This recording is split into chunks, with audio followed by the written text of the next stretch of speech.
for the beginning welder, we need to talk about striking the arc. First off, with these rods, they don't stick very often to the metal when you're striking your arc. That's a good thing. We don't want the rod to start arcing and then the rod to stick to the metal, because then it's kind of exciting. If it does stick, you can wobble the rod back and forth like this. It should break it loose. If it doesn't, reach over, turn the machine off, grab your pliers, and just wobble this back and forth until it breaks off. Okay? The trick to striking an arc with these is to lean it way over and just gently drag it across like that. Drag and it starts arcing. If you leave it touching, it will stick. So drag, starts arcing, you pick it up just a little bit, keep it arcing. It should still be sparking. We're going to use it kind of like a flashlight. Your helmet is going to get very, very dark, except right here, because we're protecting our eyes from that very bright light. Keep it arcing, so you got to keep it fairly close. You're going to come back to the start.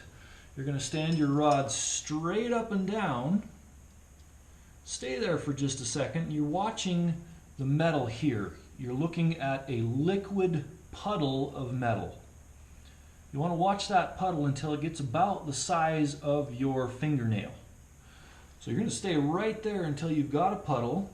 Then you're going to tip the rod just a little bit in the direction you're going.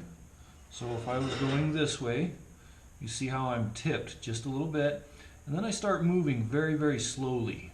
Okay, this is actually way faster than I would normally move if I was actually welding. All right? What the trick is to watch the puddle, and if you move too fast, the puddle starts to shrink and get smaller. If you go too slow, the puddle gets really, really big and you melt a hole in the metal. We don't want either one of those. So, electrode angle, that's the first thing we set. And then we start worrying about travel speed. But while that is all happening, you got to remember this electrode is melting. It's getting shorter and shorter and shorter. So you have to get closer and closer and closer because it's getting shorter and shorter and shorter. However thick your rod is, so our rod is that thick, we should be that far off of the metal. So that's very close. Most common mistakes I see beginning welders make is they're up too high, or they're moving too fast.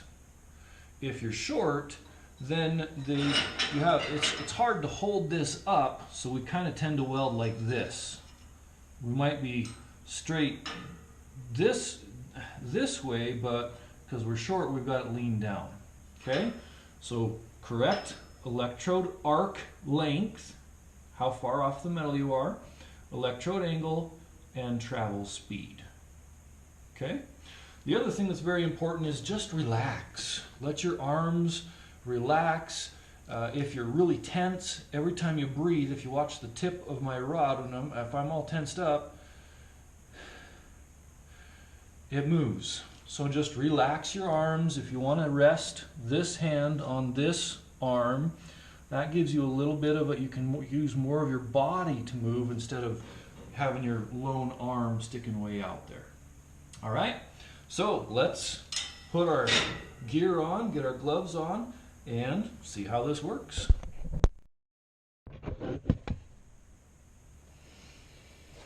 So first thing I need to do, since I haven't done it yet, is turn the fan on. The fan is in the far corner of the welding booth over here by the roll-up door. The black button turns it on, red to turn it off at the end of class.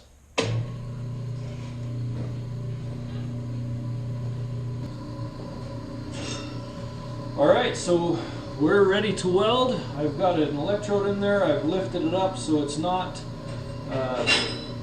touching any metal. I'm going to flip the machine on. And before I actually start welding, if I touch this to any metal, it's going to spark.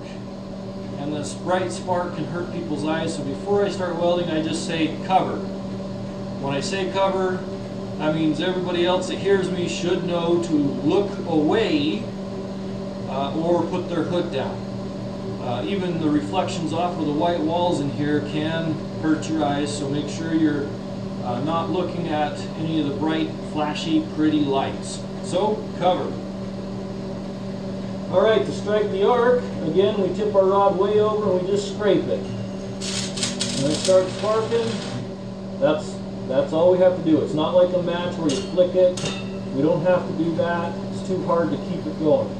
Strike it, keep it going, come back, stand it up, establish your puddle. So, strike my arc, pick it up, come back, stand it straight up and down, straight up and down, watch my puddle, tip my rod and start moving.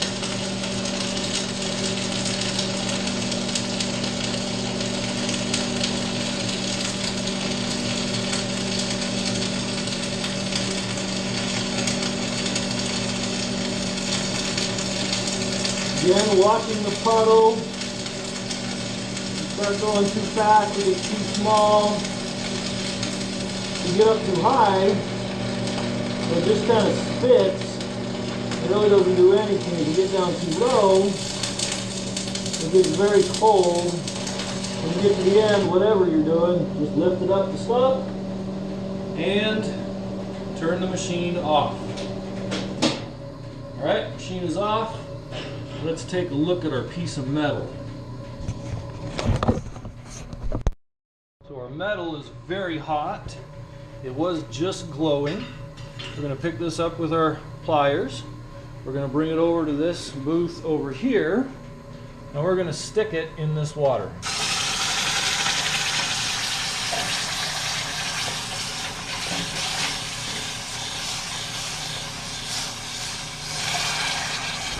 We're going to let that cool off for just a minute. And when it's nice and cool, we let her drip off in there, set her down. Now, a word on this water.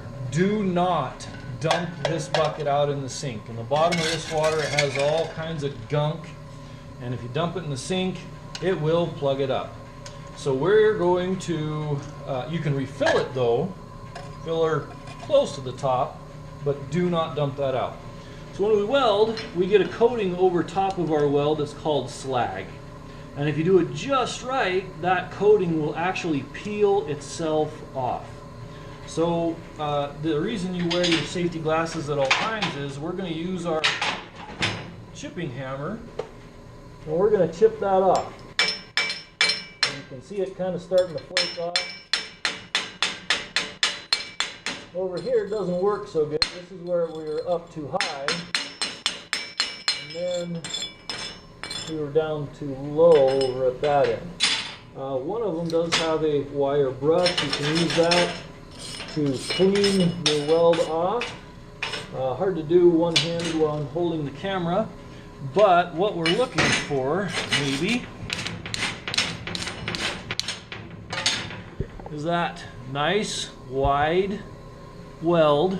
When we start welding, it is usually a little cold, so it's bumped up, but right about here, from there to there, looks really good. That ripple pattern, it's kind of sunk in. If we get a lot of this bird poop, this spatter, usually that means we're up too high. Alright, so we've cooled it off, we've cleaned it. You're going to bring this out and show it to me. We're going to just keep stacking welds, and I'll show you what I mean by stacking welds here in a second. But as you can see, we've got the cleanup booth and the welding booth. We can have several people kind of cycling through here. One person's welding while the person that just welded is over here cleaning theirs off, and maybe one more person waiting in line to weld. Okay? Be aware of cords. We don't want the cords underneath where they can get spatter on them and melted. And really, that I think about covers it. The last thing I just wanted to show you real fast, I mentioned we're overlapping welds. Here, this is not pretty. I'm really not very proud of this, but this is back when I was teaching myself how to weld aluminum with a TIG welder. And I was just running beads over and over and over and over. So you can see how thick that piece of metal was.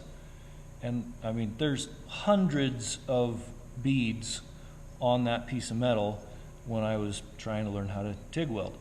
I did get a little better at it, to the point where I got some pretty welds.